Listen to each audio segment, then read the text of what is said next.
এই সমস্ত টিমের সাথে কি আর বলার আছে বল তুই?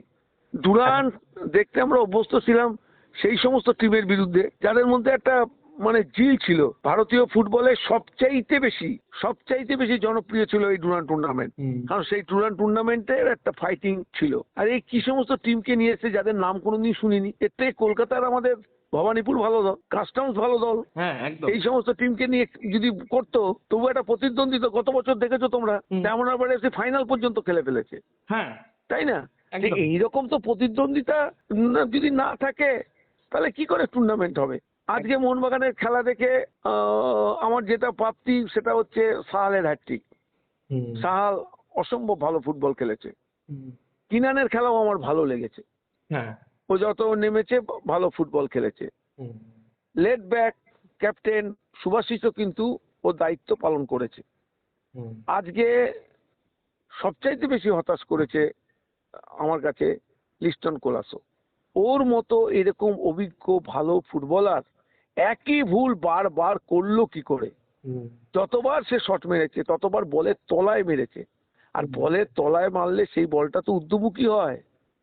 বলের পেটে যদি তুমি না পাটা দিতে পারো তাহলে বলটা টার্গেটে যাবে কি করে?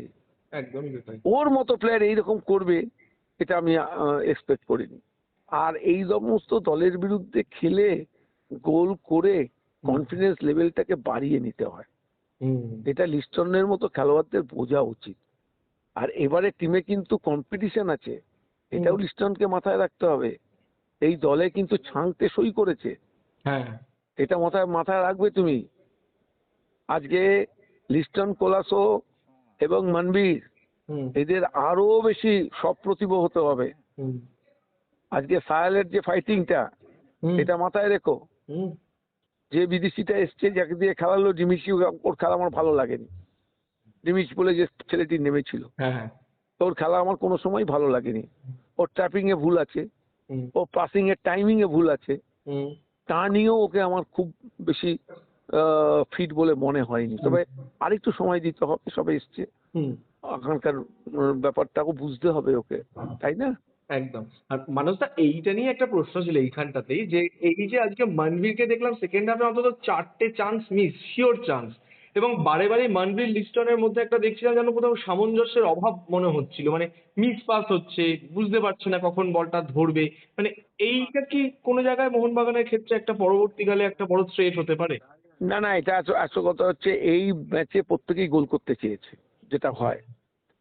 লিস্টনও চাইছে, এই ফলের দোকান আছে কিন্তু লিস্টন, কোলাসো এবং মনবীর দুজনেই কিন্তু চেষ্টা করেছে যে গোল করার, এবং গোল করতে গিয়ে যে তাড়াহুড়োটা ওরা করেছে যার ফলে ওরা কিন্তু আজকে বারবার ভুলের ফাঁদে নিজেদের জড়িয়ে ফেলেছে। এটা এক্সপেক্টেড ছিল না ওদের কাছ থেকে। যাই হোক, আশা করব কোয়ার্টার ফাইনাল থেকে ওরা নিজেদের শুধরে নেবে এবং জায়গা মতো ভালো ফুটবল খেলবে। আর ডেজান রাজিচকে কিরম বুঝলেন? বাজে জাজি, ওটা আমি তো বললাম তো ভালো লাগেনি আমার, এই বিদেশিকে আমার ভালো লাগেনি। এবার মোহনবাগানের ইন্ডিয়ান স্কোয়াড ভালো, সেটা ইস্টবেঙ্গলেরও ভালো, ইস্টবেঙ্গলও কিন্তু খুব খারাপ নয়।